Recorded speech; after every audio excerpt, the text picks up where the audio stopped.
TDP YCP మధ్య మాటల యుద్ధం నడుస్తోంది. ఆంధ్రుల జీవనాన్ని వైసీపీ దెబ్బతీసిందని మాజీ మంత్రి దేవినేని ఉమా అన్నారు. పోలవరం ప్రాజెక్టుపై మంత్రి అనిల్ కుమార్ కు అసలు అవగాహనే లేదని ఫైర్ అయ్యారు.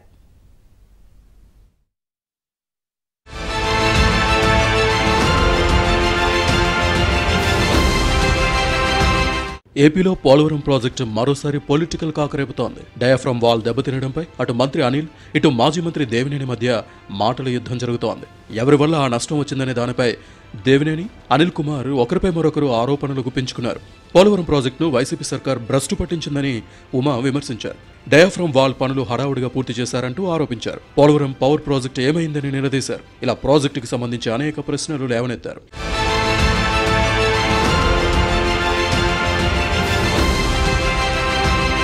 దేవినేని ఉమపై మంత్రి అనిల్ తీవ్ర స్థాయిలో ఫైర్ అయ్యారు. పోలవరం ప్రాజెక్టులో 185 మీటర్ల మేర డయాఫ్రమ్ వాల్ నిర్మాణం దెబ్బతిందని గుర్తించామన్నారు. దెబ్బతిన్న డయాఫ్రమ్ వాల్ విషయాన్ని పీపీఏ దృష్టికి తీసుకెళ్లామన్నారు. దేవినేని ఉమ పిచ్చి పిచ్చిగా మాట్లాడొద్దంటూ ఘాటుగా స్పందించారు. గత ప్రభుత్వం స్పిల్వేని స్పిల్ ఛానల్లో హాఫ్, కాఫర్ డ్యాంలు హాఫ్, మళ్ళీ మధ్యలో డయాఫ్రమ్ వాల్, ఇట్లా ఇష్టానుసారంగా ఒక్కటి కూడా అసంపూర్ణంగా లేకుండా లక్షలాది క్యూసెక్స్ ఫ్లడ్ వస్తుందని తెలిసి కూడా అడ్డదిడ్డంగా కట్టడం వల్ల ఈరోజు మనకు వచ్చిన ఫ్లడ్లో దాదాపు 1.4 కిలోమీటర్ ఉన్న లెంత్లో దాదాపు 185 మీటర్స్ డయాఫ్రమ్ వాల్ అక్కడున్న ఇసుక స్కవరింగ్ జరిగిపోవటం, శాండ్ స్కవరింగ్ జరిగిపోయి మొత్తం డయాఫ్రమ్ వాల్ విజిబిలిటీలో రావటం, డ్యామేజ్ అవటం జరిగింది. మంత్రి అనిల్ కుమార్ కు దేవినేని ఉమ రివర్స్ లో కౌంటర్ ఇచ్చారు. తమ హయాంలో పనులు సరిగా జరిగి ఉండకపోతే బిల్లులు శాంక్షన్ అయ్యావా అని ప్రశ్నించారు. ముందు పోలవరం సబ్జెక్టుపై అవగాహన పెంచుకోవాలని ఫైర్ అయ్యారు. పులివెందుల సంస్కృతిని అనిల్ ప్రోత్సహిస్తున్నారా అని ప్రశ్నించారు. డ్యామ్ డిజైన్ రివ్యూ కమిటీ ఇచ్చిన రిపోర్ట్ చూసారా అని దేవినేని ఉమ ప్రశ్నించారు. పోలవరం డ్యామ్ లో జరుగుతున్న పనులు క్యాన్సిల్ చేసి రివర్స్ టెండరింగ్ డ్రామాలాడి కమిషన్ల కక్కుర్తితో 960 మెగావాట్ల జల విద్యుత్ ప్రాజెక్టుని కొట్టేయాలని జరుగుతున్న పనులను క్యాన్సిల్ చేసేసి రివర్స్ టెండరింగ్ డ్రామా ఆడి సంవత్సరం బాగొట్టాడు. 18లో ఫ్లడ్ వచ్చింది, 19లో ఫ్లడ్ వచ్చింది, 20లో ఫ్లడ్ వచ్చింది, ఇప్పుడు 21కి వచ్చాం. దాన్ని వదిలేసి ఫస్ట్ రిపోర్ట్ ఇంజనీర్లు చెప్పారు. ఇంజనీరింగ్ చీఫ్, ప్రిన్సిపల్ సెక్రటరీ, డ్యామ్లో అధికారులు, సెంట్రల్ వాటర్ కమిషన్ పీపీ వాళ్ళు చెప్పిన దాన్ని వీళ్ళు చెప్తే దీన్ని పక్కన పడేసి స్పిల్వే నేను కట్టిన దాన్ని ఆ పీర్స్ని పైకి లేపేసి మేము డ్యామ్ కట్టామని రోజు డ్రామాలు ఆడుతున్నారు. మొత్తానికి టీడీపీ వైసీపీ మధ్య పోలవరంపై మాటల తీవ్రత పెరిగింది. పొలిటికల్ గాను heat పెంచుతోంది.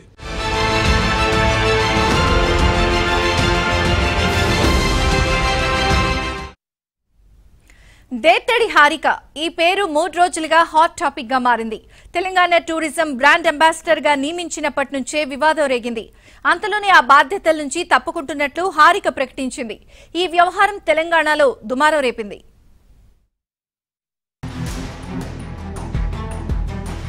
Telangana tourism brand ambassador వివాదం సంచలనం రేపింది. మహిళా దినోత్సవం రోజున తెలంగాణ పర్యాటక అభివృద్ధి సంస్థకు బిగ్ బాస్ ఫేమ్ దేత్తడి హారికను బ్రాండ్ అంబాసిడర్ గా నియమించారు. హారిక నియామకం వివాదాస్పదమైంది. తనకు తెలియకుండానే బ్రాండ్ అంబాసిడర్ను నియమించారని మంత్రి శ్రీనివాస్ గౌడ్ అన్నారు. ఈ వ్యవహారంలో పర్యాటక అభివృద్ధి సంస్థ చైర్మన్ శ్రీనివాస్ గుప్తాపై గుర్రుగా ఉన్నారు. నిజానికి హారికను బ్రాండ్ అంబాసిడర్గా ప్రకటించిన 24 గంటల్లోనే మంత్రి ఉన్నతాధికారులను సంప్రదించకుండానే ఈ నియామకం జరిగినట్లు వార్తలొచ్చాయి.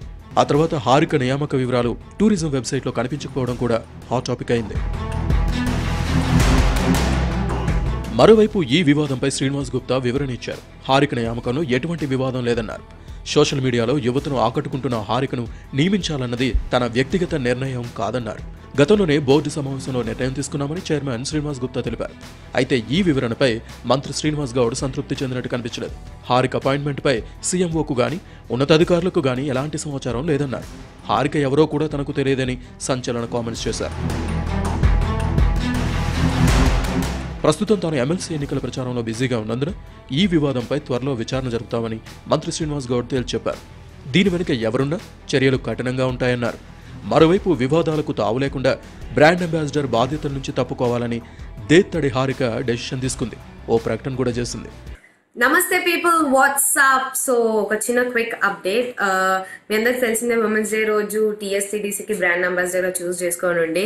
And due to few reasons నేను అది కంటిన్యూ చేయట్లేదు. And also I'm dropping off from that post. And thank you so much. Support చేసిన వాళ్ళ ప్రతి ఒక్కరికి thank you so much. And hereafter మన సిరీస్ వీటి మీద నేను కాన్సన్ట్రేట్ ఇంకెక్కువ చేయబోతున్నాను. సో సపోర్ట్ చేసిన వాళ్ళందరికీ once again thank you so much. And I hope everyone understand this. యూట్యూబ్లో వెబ్ సిరీస్లు చేస్తూ హారిక యూత్కి బాగా కనెక్ట్ అయింది. బిగ్ బాస్తో తెలుగు ప్రేక్షకులకు మరింత దగ్గరైంది. హారికకు వచ్చిన ఈ ఫేమ్ను ఉపయోగించుకునేందుకు తెలంగాణ పర్యాటక అభివృద్ధి సంస్థకు బ్రాండ్ అంబాసిడర్గా నియమించారు. అంతలోనే వివాదం చెలరేగింది. హైదరాబాద్ లో పార్కింగ్ సమస్యలు తీర్చేందుకు జీహెచ్ఎంసీ సిద్ధమైంది. స్మార్ట్ పార్కింగ్ కు శ్రీకారం చుట్టింది. కూకట్పల్లిలో ఫ్లైఓవర్ కింద పైలట్ ప్రాజెక్ట్ గా స్మార్ట్ పార్కింగ్ కు ఏర్పాట్లు చేసింది.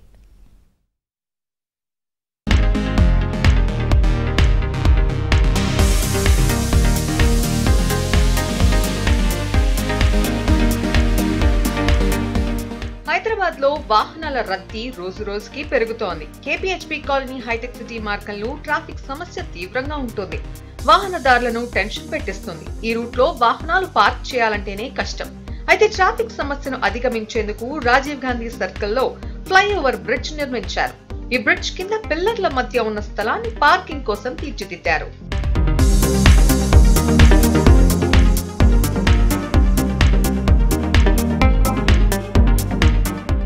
తెలంగాణలోనే మొదటిసారిగా హైదరాబాద్ లో ప్రయోగాత్మకంగా స్మార్ట్ పార్కింగ్ విధానాన్ని అందుబాటులోకి తెస్తున్నారు. 200 ద్విచక్ర వాహనాలను పార్కింగ్ చేసేలా ఏర్పాట్లు చేశారు. యాప్ ద్వారా పార్కింగ్ కోసం స్లాట్ ను బుక్ చేసుకోవచ్చు.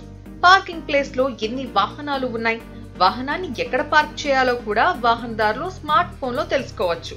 మొబైల్ ఫోన్ ద్వారా వాహనం పొజిషన్ ను ఎప్పటికప్పుడు చెక్ చేసుకోవచ్చు. సిటిజన్స్ కి మామూలుగా పార్కింగ్ ఎక్కడ చేయాలి అనేది అంటే ప్రైవేట్ దానిలో కాకుండా అంటే థియేటర్స్, మాల్స్ ఎట్సెట్రా పార్కింగ్ సౌకర్యం ఉన్నది.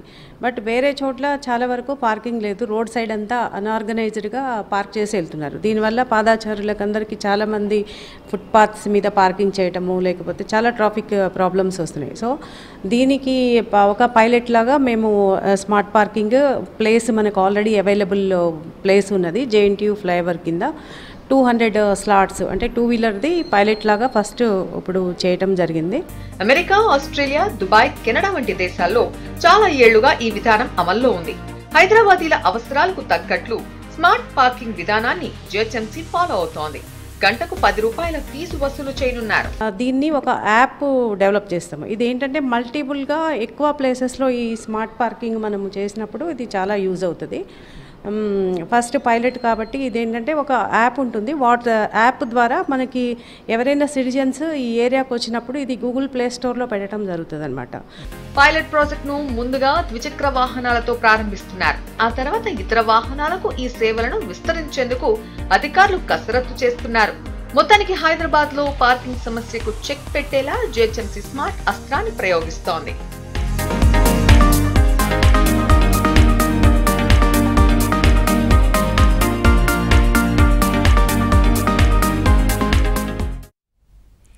కేజ్రీ రామబాణం వేశారు. అటు మమతా బెనర్జీ కూడా హిందుత్వ అస్త్రాన్ని వదిలారు.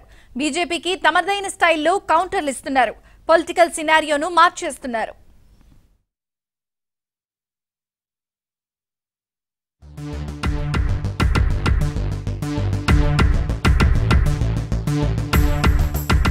ఢిల్లీ ముఖ్యమంత్రి కేజ్రీవాల్ రామనామ జపం చేస్తున్నారు. తాను రాముడు, హనుమంతుడి భక్తుడిని చెప్పుకున్నారు. ఢిల్లీ అంటే రామరాజ్యమే అని ఓపెన్గా చెప్పేశారు. ఢిల్లీని అయోధ్యతో పోల్చారు. ఇంకా చెప్పాలంటే తనను తాను రాముడిగా వర్ణించుకున్నారు. అయోధ్యలో రామాలయం నిర్మాణమవుతోంది. ఆలయం పూర్తయ్యాక వృద్ధులకు అయోధ్య రామయ్య దర్శనం చేపిస్తామని కేజ్రీవాల్ చెప్పారు. రామాలయానికి ఉచితంగా వృద్ధులను తీసుకువెళ్తామని అన్నారు. అయోధ్యకు రాముడే రాజుని అన్నారు. ఢిల్లీలో తన పాలనలో అంతా బాగుందని కేజ్రీవాల్ తనకు తానే ప్రశంసించుకున్నారు. అసలు ఢిల్లీలో చింతలు అనేవే లేవన్నారు. అన్ని సౌకర్యాలు ఉన్నాయని తేల్చి చెప్పారు. దీన్నే రామరాజ్యమని అంటారని చెప్పుకున్నారు. అసలు రామరాజ్యం కాన్సెప్ట్ తనకు ఎంతో నచ్చుతుందని చెప్పారు.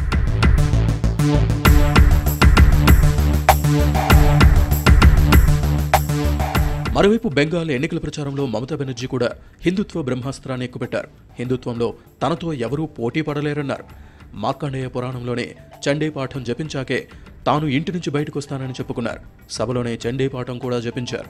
హిందువులు, ముస్లింల మధ్య వివక్ష చూపేది బీజేపీ నాయకులే అని మమత పంచులు విసిరారు. ముందుగా మీరు మంచి హిందువు అవునో కాదో నిరూపించుకోవాలని బీజేపీ నేతలకు కౌంటర్ ఎక్కుపెట్టారు. నామినేషన్ దాఖలకు ముందు దేవాలయాలను దర్శించుకున్నారు. ఎన్నికల్లో బీజేపీని దెబ్బకొట్టేందుకు స్కెచ్ వేశారు. సాధారణంగా బీజేపీని హిందుత్వ పార్టీగా ప్రతిపక్షాలు ఆరోపణలు గుప్పిస్తూ ఉంటాయి. అయితే ఇప్పుడు కేజ్రీవాల్, మమత మాటలు చూస్తుంటే వీళ్లు కూడా బీజేపీ ఓటు బ్యాంకుకు గండి కొట్టే పనిలో ఉన్నారు. తాము కూడా హిందువులమే అని గట్టిగా చెప్పుకుంటున్నారు. కాషాయ పార్టీకి కౌంటర్లు విసురుతున్నారు. రాజకీయ రణరంగంలో హిందుత్వ గేమ్ నడుస్తోందని అటు విశ్లేషకులు అభిప్రాయపడుతున్నారు.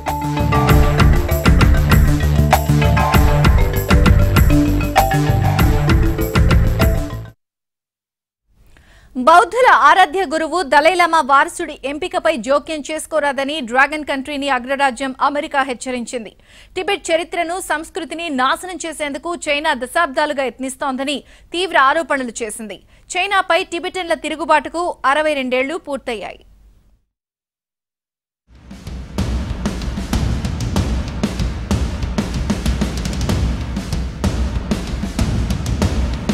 చైనా ఆక్రమణకు వ్యతిరేకంగా టిబెటన్ల తిరుగుబాటు జరిగి 62 ఏళ్లు పూర్తయింది.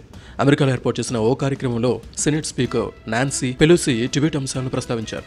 స్వేచ్ఛ హక్కుల కోసం టిబెటన్లు చేసే పోరాటానికి ద్వైపాక్షిక సహకారం అందిస్తామని వివరించారు. టిబెటన్లకు అమెరికా అండగా ఉంటుందని ఆమె స్పష్టం చేశారు.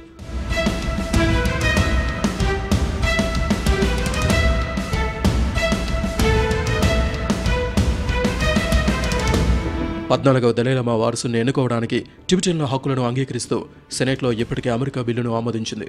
బౌద్ధ మతానికి సంబంధించిన నిర్ణయాలు కేవలం ఆ మత పెద్దలు మాత్రమే తీసుకుంటారని అమెరికా అభిప్రాయపడింది. ఇందులో డ్రాగన్ జోక్యం తగదని అమెరికా ప్రతినిధుల సభ స్పీకర్ నాన్సీ పెలోసి స్పష్టం చేశారు.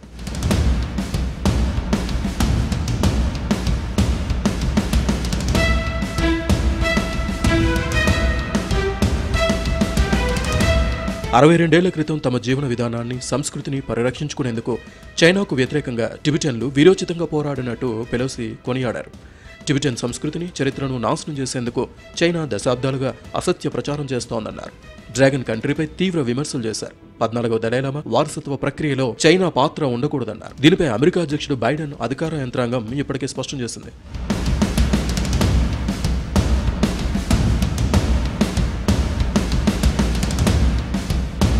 టిబెటన్లోని స్థానికుల తిరుగుబాటుపై చైనా అణిచివేత కారణంగా 1959 మార్చిలో 14వ దలైలామా నాటకీయంగా తప్పించుకున్నారు. భారత్కు చేరుకున్నారు. దలైలామాకు నెహ్రూ ప్రభుత్వం రాజకీయ ఆశ్రయం ఇచ్చింది. అప్పటి నుంచి హిమాచల్ ప్రదేశ్లోని ధర్మశాలలో దలైలామా నివాసం ఉంటున్నారు. దలైలామాను చైనా నుంచి టిబెటన్ను విభజించేందుకు కృషి చేస్తున్న వేర్పాటువాదిగా డ్రాగన్ చూస్తోంది.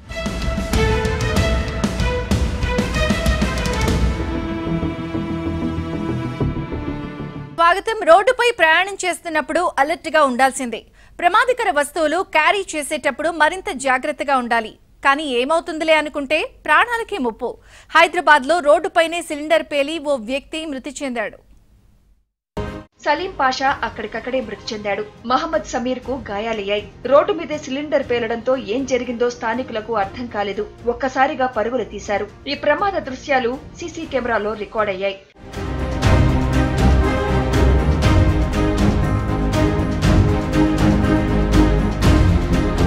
అంతేకాకుండా కొందరు గ్యాస్ సిలిండర్స్ కానీ, లేకపోతే ఫ్రీయాన్ సిలిండర్లు కానీ, లేకపోతే ఏసీలో నింపే ఫ్రీయాన్, లేకపోతే ఇంకా నైట్రోజన్ సిలిండర్స్, ఇట్లాంటివి కూడా ఈ 2 వీలర్స్ పైన మరియు ఆటోలలో ఎలాంటి, లేకపోతే కార్లలో కూడా ఎలాంటి సేఫ్టీ మెజర్స్ లేకుండా తీసుకుపోతున్నారు. వాటి వల్ల కూడా ఆ నాజిల్స్ చూసిపోవడం కానీ, లేకపోతే గ్యాస్ సిలిండర్స్ ప్రెషర్ ఎక్కువైపోయి, లేకపోతే రాపిడి వల్ల కూడా మరియు ఎండకు కూడా ప్రమాదాలు జరిగే అవకాశం ఉంటుంది. వాటిని నివారించి ఎలాంటి ప్రమాదాలు జరగకుండా వాళ్ళు ఏదైనా తీసుకెళ్లేటప్పుడు సరి అయిన మన ప్రభుత్వం సూచించిన చర్యల ప్రకారంగా, లేకపోతే సురక్షితమైన చర్యల ప్రకారంగానే వాళ్ళు తీసుకుపోగలరు.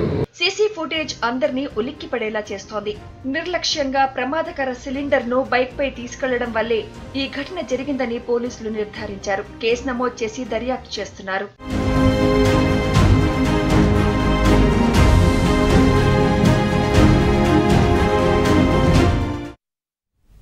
హాట్ లుక్స్ తో సారా అలీ ఖాన్ ఫిదా చేస్తోంది. ఫ్యాన్స్ చూపును తన వైపుకు తిప్పుకుంటోంది. సెగలు రేపే ఫోటోలను సోషల్ మీడియాలో పోస్ట్ చేస్తోంది. సారా అలీ ఖాన్ పటౌడీ ఫ్యామిలీ నుంచి వచ్చిన ఈ బ్యూటీ సోషల్ మీడియాలోనూ సంథింగ్ స్పెషల్గా మారింది. ఫ్యాన్స్కు ఏదో రకంగా టచ్లో ఉంటుంది. కలర్ఫుల్ ఫోటోలను పోస్ట్ చేస్తోంది. ఏ డ్రెస్ వేసుకున్నా సారా ఈజ్ సారా అనిపించుకుంటోంది. స్టన్నింగ్ లుక్స్తో కేక పుట్టిస్తోంది. కుర్రాళ్ళ మతి పోగొడుతోంది. బికినీలో సారా హీట్ పెంచుతోంది. మాల్దీవుల్లో దిగిన ఫోటోలైతే కెవ్వు కేక్ అనిపించేలా ఉన్నాయి. ఎల్ఏ ఫోటోషూట్లోనూ ఈ బాలీవుడ్ బ్యూటీ అభిమానులను బౌల్ చేసింది.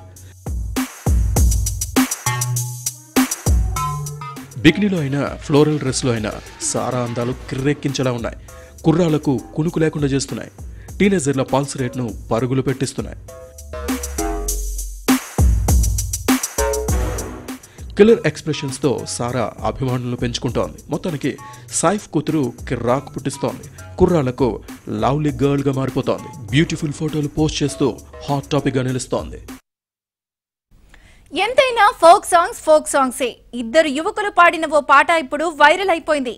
ప్రధాని మోదీని కూడా టచ్ చేసింది.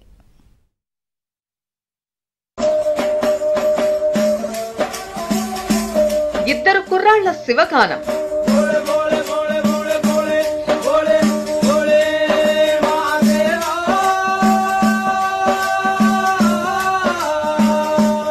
సోషల్ మీడియాలో వైరల్ గా మారిన వీడియో.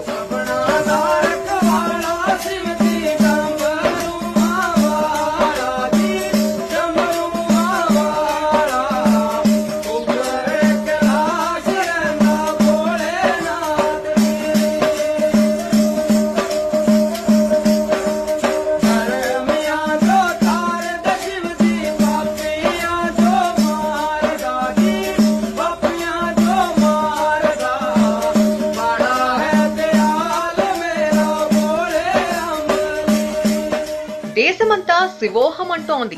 ఈ యువకులు కూడా శివయ్య భజనతో వావ్ అనిపించారు. ప్రధాని మోదీ మనసును గెలుచుకున్నారు. బహుత్ బడియా అంటూ మోదీ ట్వీట్ చేయడంతో ఇప్పుడు ఈ వీడియో సోషల్ మీడియాలో వైరల్ అవుతోంది.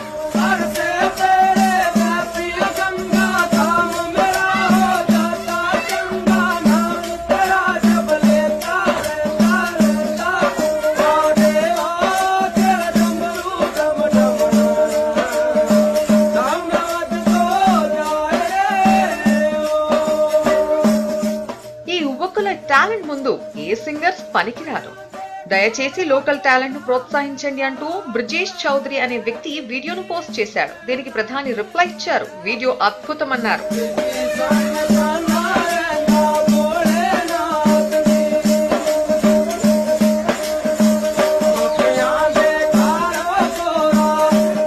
మేక్ ఇన్ ఇండియా నినాదంతో మోదీ లోకల్ టాలెంట్ ను ప్రోత్సహిస్తున్నారు. ఈ కుర్రాళ్ల టాలెంట్ ను కూడా సూపర్ అనడంతో సోషల్ మీడియాలో ఈ వీడియో క్రేజీగా మారిపోయింది. లైక్ల వర్షం కురుస్తోంది.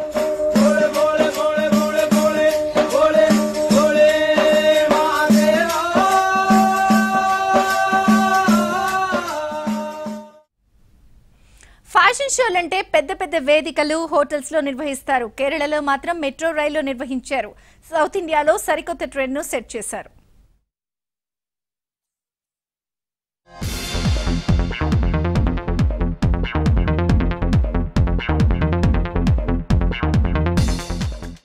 ఫ్యాషన్ ప్రదర్శనలకు ఇప్పుడు మెట్రోలు కూడా వేదిక అవుతున్నాయి.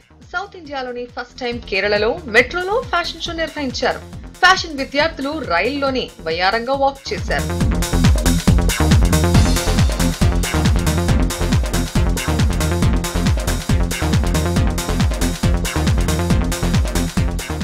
కొచ్చి మెట్రో రైల్ లిమిటెడ్ రిక్వెస్ట్ తో JD institute of fashion technology విద్యార్థులు ఈ షోను నిర్వహించారు.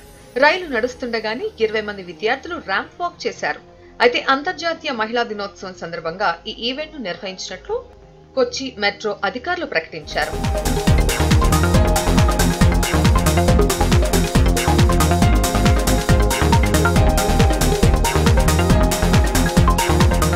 ఫ్యాషన్ టెక్నాలజీ విద్యార్థులు మెట్రో రైలు అధికారులతో కలిసి కొచ్చిలోని జవహర్ లాల్ నెహ్రూ స్టేడియంలో రైలు ఎక్కారు. ఫ్యాషన్ డ్రెస్సుల్లో స్టూడెంట్స్ మెరిసిపోయారు. ప్రయాణికులు థ్రిల్ అయ్యేలా వాక్ చేశారు.